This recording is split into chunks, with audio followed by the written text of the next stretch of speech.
Hello किसान भाइयों, आज के इस वीडियो में हम लोग बात करेंगे कि यदि आपके धान की ग्रोथ कम है, उसमें अच्छा फुटारा नहीं हो रहा है, अच्छी हरियाली नहीं है, तो ऐसे में जो है आप कौन सी चीज़ का उपयोग करें यूरिया में मिला के, जिससे आपके धान की जो ग्रोथ है वो काफ़ी तेज़ी से अच्छे ढंग से होने लगे। तो आज हम लोग कुछ ऐसी ही खाद के बारे में बात करेंगे जिसके बहुत ही अच्छे रिजल्ट हैं और ज़्यादा महंगी भी नहीं है। इसको यदि आप यूरिया में मिलाकर अपने खेत के अंदर पूर्ति कर देते हैं तो इसके बाद में कोई भी ऐसा कारण नहीं बचता जिससे आपके धान की जो ग्रोथ है वो अच्छे ढंग से या सुचारू रूप से ना हो सके, क्योंकि इसको डालने के बाद में आपके पौधे की जितनी भी आवश्यकता है ग्रोथ के लिए, यानी कि अपनी बढ़वार के लिए और कल्ले बढ़ाने के लिए, वो सभी आवश्यकता जो है इस खाद से जो है पूरी हो जाएगी। खाद के अलावा कुछ ऐसी बातें भी हैं जो धान की ग्रोथ को प्रभावित करती हैं, जैसे कि ज़्यादा दिन की नर्सरी यदि आप लगाते हैं तो उससे भी आपके धान की ग्रोथ प्रभावित होती है। तो कोशिश करें कि आप हमेशा जो है कम दिन की जो नर्सरी होती है उसी को ज़्यादा तवज्जो दें, उससे आपके जो पौधों की जो ग्रोइंग है वो काफ़ी अच्छे ढंग से जो है होना स्टार्ट हो जाती है। इसके साथ साथ आपका जो धान जब 1 महीने के आसपास का हो जाए तब जो है आपको अपने धान में जो है एक बार पानी सुखा लेना, यानी कि आपको हमेशा अपने खेत के अंदर पानी भर के नहीं रखना है। जब आपका धान 1 महीने का लगभग हो जाए तब जो है आप एक और अपने धान का जो है पानी सुखा लें। इससे क्या होता है कि आपकी मिट्टी का जो वायु संचार है वो उसमें अच्छे से होता है, यानी कि आपका एरेशन अच्छे से होता है, जिससे माइक्रोबियल एक्टिविटी जो है मूव में काफ़ी अच्छे ढंग से होती है और पौधे को हवा लगती है और आपका पौधा जो है कल्लों की संख्या को बढ़ाता है। इसके साथ साथ है जो आपको खाद डालेंगे, जो मैं आपको बताऊंगा, वो है आपका कैलबोर। ये किसान भाइयों राइज एग्रो की आती है, जरूरी नहीं कि आप यही डालें, आप इसके समतुल्य यदि आपको दूसरी खाद भी मिलती है तो आप उसका भी उपयोग कर सकते हैं। क्योंकि मैं कैलबोर आपको इसलिए बता रहा हूं क्योंकि इसके अंदर कुछ ऐसे तत्व हैं जो कि बहुत ही जरूरी होते हैं पौधे की ग्रोथ के लिए। इसके अंदर तकरीबन 5 तत्व होते हैं। पहला तत्व जो इसके अंदर है आपका वो है आपका कैल्शियम। इसके बाद में आपको इसमें बोरॉन मिलता है, सल्फर मिलता है, इसके सिवा इसमें मैग्नीशियम मिलता है आपको, और इसके बारे में जो आपका है इसके अंदर पोटाश भी होता है। यानी कि टोटल मिला के 5 तत्व होते हैं जो कि पाँचों जो है आपके धान की ग्रोथ के लिए बहुत ही जरूरी तत्व हैं। यानी कि इसके अंदर आपको कैल्शियम मिलेगा जिससे आपके पौधे की ऊपरी ग्रोथ बहुत तेज़ी से होगी, सेल डिवीजन अच्छा होगा। सल्फर इसके अंदर होता है जो कि आपका एक नेचुरल फंगीसाइड है, पौधों को हरियाली देता है। इसके सिवा इसमें बोरॉन होता है जो दानों में आगे चल के अच्छी चमक लाता है।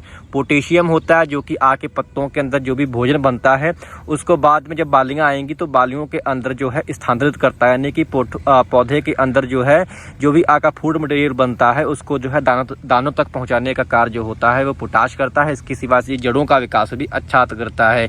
इसके साथ साथ इसके अंदर जो है मैग्नीशियम जो होता है वो जो आपके पौधे देख रहे हैं जो पत्ते हैं इसको जो है हरा भरा करने में मदद करता है, यानी कि क्लोरोफिल कंटेंट को पौधों के अंदर बढ़ा देता है। तो ये काफ़ी सारे जो तत्व हैं जो कि आके पौधे को चाहिए होते हैं वो सब कैलबोर के अंदर आपको मिल जाएंगे। और इतनी ये महंगी भी नहीं है, तकरीबन ये 60 से लेकर के 65 रुपये किलो के हिसाब से आपको मार्केट में मिल जाएगी। 10 किलो मात्रा इसको जो है आपको डालना है और इसको जो है आप यूरिया में मिलाकर भी उपयोग कर सकते हैं। यूरिया जब आप खेत के अंदर डालें तो आप जो है अपने खेतों में इसका उपयोग कर सकते हैं। जब भी आपको लगे कि आपका धान की ग्रोथ अच्छी नहीं हो रही है तो आप क्या करें कि यूरिया में मिलाकर कैलबोर को अपने खेत के अंदर डाल दें। जरूरी नहीं आप कैलबोर ही डालें, अन्य कंपनी का भी कोई प्रोडक्ट लेके डाल सकते हैं जिसमें ये सेम चीज़ें विद्यमान हों और बहुत ही अच्छा जो है बेहतरीन रिजल्ट आपको देखने को मिलेगा। तकरीबन 600 से लेकर के 650 रुपये के आसपास का खर्चा जो है आपका आएगा। और इसको आप जब भी आपके खेत में आपको लगे कि ग्रोथ कम हो रही है धान की तो आप बेहिचक जो है इसको आप अपने खेत के अंदर आजमाइएगा। बहुत ही बेहतरीन जो है आपको इस रिजल्ट इसके देखने को धान की फसल के अंदर मिलेंगे। तो किसान भाइयों, जिन भी किसान भाइयों की ग्रोथ जो है कम है धान के अंदर, वो जो है कैलबोर को यूरिया में मिलाकर अपने खेतों में उपयोग करिएगा, बहुत ही बेहतरीन रिजल्ट मिलेंगे। और यदि आपको कैलबोर नहीं मिल रहा तो आप किसी अन्य कंपनी का जो है या फिर अलग अलग लेके भी जो है ये 5 तत्व अपने खेतों के अंदर डाल सकते हैं। इस खाद को जो है आप यूरिया में मिलाकर उपयोग कर सकते हैं, या फिर आप इसको यदि आपने यूरिया पहले दे चुके हैं अपने खेतों के अंदर तो आप जो है इसको मिट्टी में मिलाकर भी जो है अपने खेतों के अंदर उपयोग कर सकते हैं। यूरिया यदि आप पहले डाल चुके हैं तो आप कोशिश करें कि थोड़ी ही यूरिया में जो है आप इसको मिला के डाल दें, यानी कि तकरीबन 15 से 20 किलो यूरिया आप खाली लें और उसको जो है इसमें कैलबोर मिलाकर अपने खेत के अंदर इसका यदि आप बुरकाव कर देंगे और उसके बाद में आपको काफ़ी बेहतर रिजल्ट जो है 1 हफ्ते के बाद में ही जो है धान के अंदर दिखाई पड़ने लगेंगे। इसको डालने के बाद में आपके धान के अंदर ना ही पीलापन रहेगा और पत्तियां भी हरी भरी हो जाएंगी। इसके साथ साथ आपकी जड़ों का जो है यानी कि पौधे की जड़ों का विकास अच्छा होगा। कल्ले अधिक मात्रा में जो है आपका पौधा ज़मीन से फेंकने लगेगा। तो ये तरीका है जिससे आप अपने खेत में जो है पौधों की संख्या को यानी कि टिथरिंग जो है यानी कल्लों की संख्या को आप बढ़ा सकते हैं।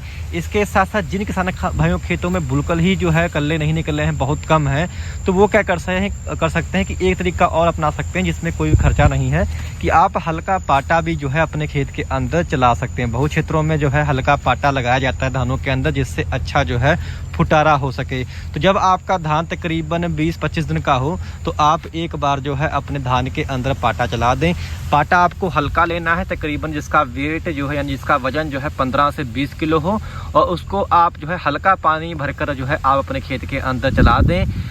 पानी आपके खेत में भरा होना चाहिए। यदि पानी नहीं भरा होगा तो आके पत्ते जो हैं यानी कि जो पत्ते होते हैं पौधे के वो क्या है कि वो ज़मीन के साथ में चिपक जाते हैं। तो पानी भर के आपको हल्का पाटा लगा देना। इससे होगा क्या कि आपके जो ये पौधे होते हैं इनमें की जो नीचे वाली गांठें होती हैं उनको झटका लगता है जिससे वो हल्का स्ट्रेस में जाती हैं, जिसके फलस्वरूप आपका जो पौधा होता है वो तेज़ी से कल्ले जो है नीचे से फेंकना स्टार्ट कर देता है। तो ये भी एक ट्रिक है, काफ़ी बेहतर है, काफ़ी किसान भाई इसको फॉलो करते हैं और इससे कोई भी जो है नुकसान नहीं होता। आप जब पाटा लगाते हैं तो पौधे एक बार तिरछे हो जाते हैं, फिर दोबारा तुरंत जो है फिर से पूरे जो है सीधे खड़े हो जाते हैं। बस आपको ध्यान रखना है कि पानी थोड़ा भर के रखें। कम पानी होगा तो मिट्टी के साथ में पौधे चिपकेंगे जिससे आपका नुकसान होगा। तो हल्का पानी भर के या 15 से 20 किलो का कोई लकड़ी या कोई पाइप ले लें, उसको रस्सी से बांध के खींच देते हैं तो इससे जो है आके पौधों को नीचे झटका लगता है, यानी नीचे वाली जो गांठें होती हैं उनको झटका लगता है और आपका पौधा जो है वो जब स्ट्रेस में जाता है यानी जब तनाव में हल्का आता है तो तेज़ी से कल्ले जो है फेंकना नीचे से स्टार्ट कर देता है। इसमें किसी प्रकार का कोई खर्चा नहीं है और बहुत ही अच्छा तरीका है। इसको भी बहुत क्षेत्रों में जो है किसान कल्ले बढ़ाने के लिए उपयोग करते हैं। तो ये जो कुछ प्रैक्टिस थी यानी कि जो ट्रिक्स थी मैंने आपको कल्ले बढ़ाने के लिए खेत में बताई और कौन सी खाद का आप उपयोग करें ये भी आपको बताया। तो कुल मिला के यदि आप इस फार्मूलों को अपने खेतों के अंदर अपनाते हैं तो आपको जो है काफ़ी बेहतर रिजल्ट मिलेंगे। और ऐसे किसान जो कहते हैं कि हमारे खेतों में टिलरिंग नहीं हुई, इस साल अकेला धान खड़ा है, तो आप जो है ये तरीके ज़रूर अपनाएं जिससे आप अपने धान की ग्रोथ को बढ़ा सकते हैं और अच्छी हरियाली भी जो है आप अपने धान की फसल के अंदर ला सकते हैं। तो उम्मीद करता हूँ जानकारी आपके काम आ, जानकारी आपको अच्छी लगी हो तो कृपया हमारे चैनल को आप लोग सब्सक्राइब करना मत भूलिएगा। धन्यवाद।